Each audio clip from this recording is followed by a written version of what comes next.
Hello and welcome back to my YouTube channel. मी तृप्ती मोरे तुम्हा सर्वांचं स्वागत करते. तर आजचा आपला टॉपिक आहे मायक्रो इकॉनॉमिक्स. तर आजच्या या व्हिडिओमध्ये आपण पाहणार आहोत मायक्रो इकॉनॉमिक्सचं meaning, features and importance. Okay, जर का तुम्ही चॅनलवर नवीन असाल तर पटापट सबस्क्राईब करा.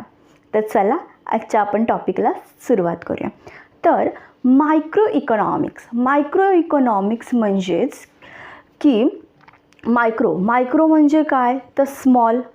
Okay, small part. ओके, तर हा जो मायक्रो वर्ड आहे तो ग्रीक वर्ड मिक्रोस या वर्डपासून घेतलेला आहे. ओके, आणि हे जे मायक्रो इकॉनॉमिक्स आहे ही इकॉनॉमिक्सची ब्रँच आहे. तर इकॉनॉमिक्सच्या दोन ब्रँचेस आहेत, तर मायक्रो इकॉनॉमिक्स आणि मॅक्रो इकॉनॉमिक्स. ओके, तर आता ह्या व्हिडिओमध्ये आपण मायक्रो इकॉनॉमिक्सबद्दल जाणून घेणार आहोत. तर हे जे मायक्रो आहे, मायक्रो इकॉनॉमिक्समध्ये इंडिव्हिज्युअल युनिटची स्टडी केली जाते.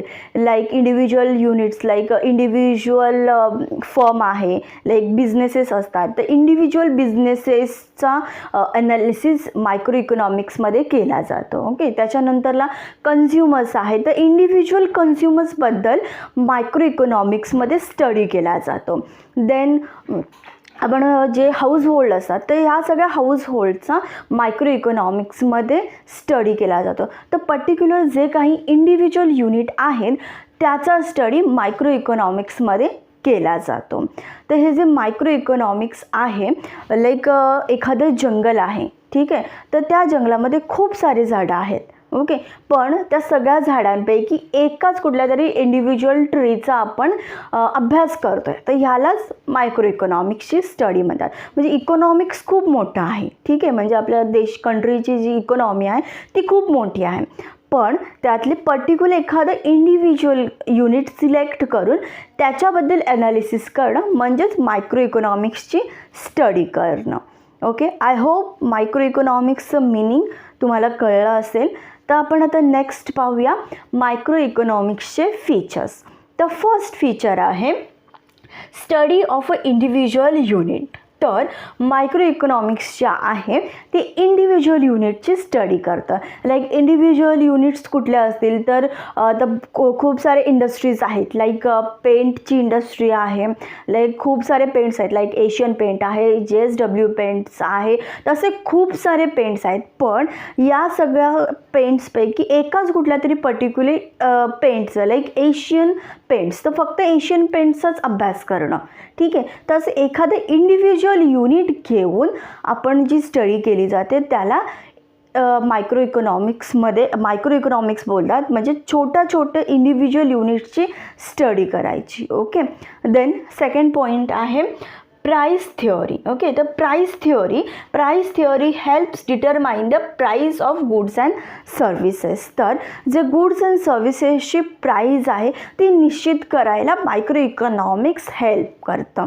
Okay, then third slicing method म्हणजे काय तर dividing into small parts. Okay, म्हणजे एखादा पर्टिक्युलर इंडस्ट्री आहे, लाईक आपण इंडस्ट्रीज आपण जे घेऊ शकतो, लाईक खूप सारे इंडस्ट्रीज, लाईक पेंटचीच इंडस्ट्रीजचं आपण एक एक्झाम्पल घेतलं आधी. तर खूप साऱ्या पेंट्सपैकी एकाच कुठल्या तरी पेंट्सच्या कंपनीचा आपण स्टडी करायला घेतलं. लाईक किंवा खूप सारे मोबाईल कंपनीज मार्केटमध्ये अवेलेबल आहेत. ओके, तर सगळ्याच मोबाईल कंपन्यांचा अभ्यास करण्यापेक्षा एका पर्टिक्युलर कुठल्या तरी ब्रँडचा आपण टॉपिक घेऊन त्याचा स्टडी करणं, हे झालं slicing method. Okay, slicing method म्हणजे छोट्या पार्ट्समध्ये डिवाईड करायचं. ओके, देन फोर्थ पॉईंट आहे analysis of a market structure. तर मायक्रो इकॉनॉमिक्स आहे ते मार्केट स्ट्रक्चरचं ॲनालिसिस करतात. तर मार्केट स्ट्रक्चर्स कोणते आहेत तर परफेक्ट कॉम्पिटिशन, ऑलिगोपोली मार्केट, पुन्हा आपलं मोनोपोली मार्केट, हे जे मार्केट आहे तर ह्या मार्केट स्ट्रक्चरची जी स्टडी आहे ती करायला मायक्रो इकॉनॉमिक्स हेल्प करतं. Okay, then next point limited scope.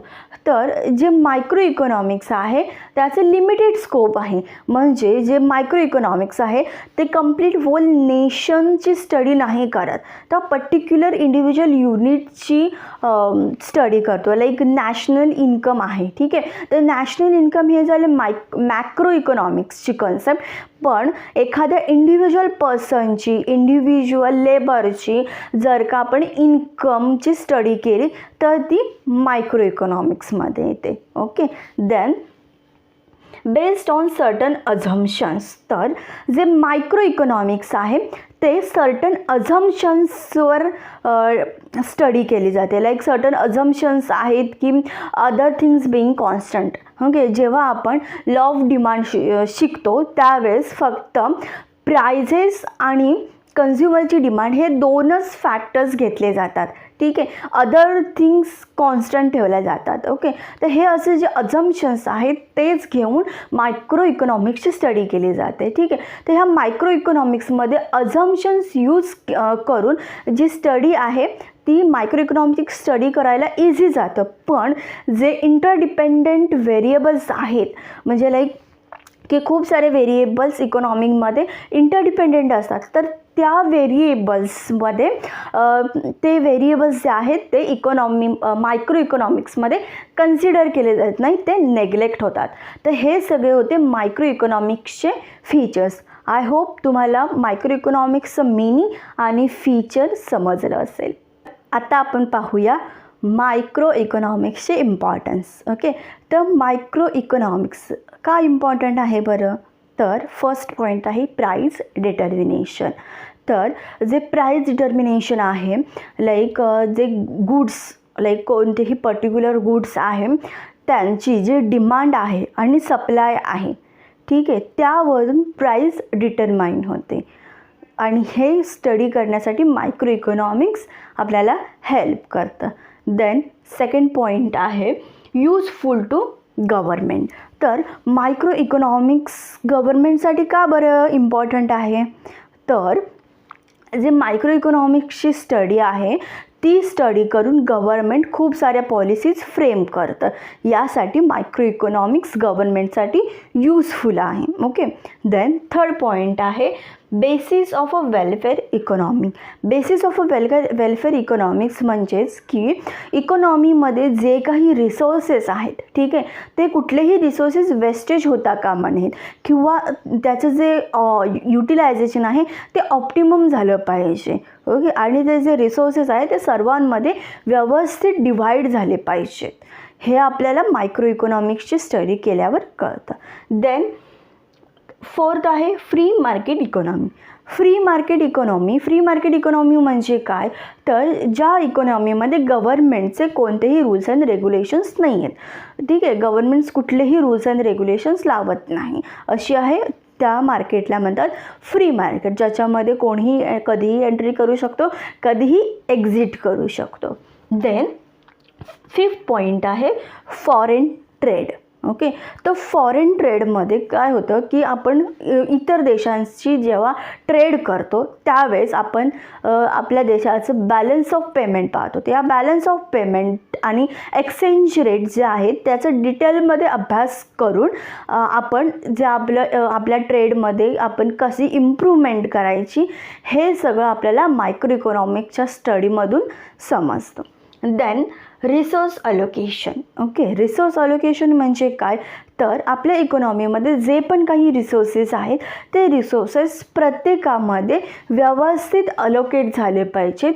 कोणीही त्याचा जास्त वापर करता कामा नये. लाईक खूप जास्त म्हणजे लाईक पेट्रोल आहे, ठीक आहे, तर पेट्रोल स्केअर रिसोर्स आहे, तर त्या पेट्रोलचा खूप जास्त वापर होता कामा नये, लिमिटेड वापर व्हायला पाहिजे. ओके, तसंच अजून खूप सारे जे रिसोर्सेस आहेत लाईक वॉटर आहे, तर वॉटरचं जे युसेज आहे ते पण व्यवस्थित झालं पाहिजे, ठीक आहे. तर असे जे काही इकॉनॉमीमध्ये जेवढे पण काही रिसोर्सेस आहेत त्यांचं जे अलोकेशन आहे ते व्यवस्थित झालं पाहिजे. Okay, then 7th economic model building. Economic model building म्हणजेच काय, तर खूप सारे जे इकॉनॉमिस्ट आहेत, ठीक आहे, ते खूप सारे मॉडेल्स, थिअरीज, कन्सेप्ट डेव्हलप करतात. ठीक आहे, तर या सगळ्या कन्सेप्ट डेव्हलप करण्यासाठी मायक्रो इकॉनॉमिक्सची जी स्टडी आहे ती खूप इम्पॉर्टंट आहे. ओके, तर आपण आता पाहिलं की मायक्रो इकॉनॉमिक्सच्या आपण मीनिंग बघितलं, फीचर्स बघितले आणि इम्पॉर्टन्स बघितले. ओके, तर ह्या सर्वातून आपल्याला काय समजतं, तर जे मायक्रो इकॉनॉमिक्स आहे ते खूप सारे इंडिव्हिज्युअल युनिटची स्टडी करतं. ओके, आणि प्रत्येक जे इंडिव्हिज्युअल्स आहेत, लाईक हाऊसहोल्ड आहे, पर्टिक्युलर बिझनेसेस आहेत, ठीक आहे, तर ह्या सर्वांची स्टडी करून आपल्याला आपलं जे फॉरेन ट्रेड आहे त्याच्यामध्ये ते सुधारायला सुद्धा आपल्याला मायक्रो इकॉनॉमिक्स हेल्प करतं. तर हे सगळे होते मायक्रो इकॉनॉमिक्सचे फीचर्स आणि इम्पॉर्टन्स. आय होप तुम्हाला हा व्हिडिओ आवडला असेल आणि हा ज्या मायक्रो इकॉनॉमिक्सची कन्सेप्ट आहे ती समजली असेल. जर का तुम्ही चॅनलवर नवीन असाल तर नक्की लाईक, शेअर आणि सबस्क्राईब करा. थँक्यू.